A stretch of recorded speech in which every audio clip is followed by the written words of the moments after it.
একটা নির্জন নিস্তব্ধ বিকেল আমার হোক, একদম একার একান্ত নিজের।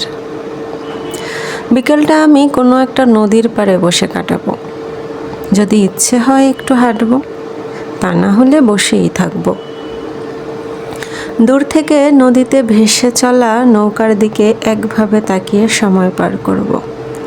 হঠাৎ কেউ চলে আসলে তীব্র চা তৃষ্ণায় দোকানি যদি চিনি বেশি দেয় তাহলে যেমন বিরক্ত প্রকাশ করি, ঠিক তেমনই বিরক্ত প্রকাশ করব। যদিও বিরক্ত প্রকাশ করলেও চা খেয়েই ফেলি।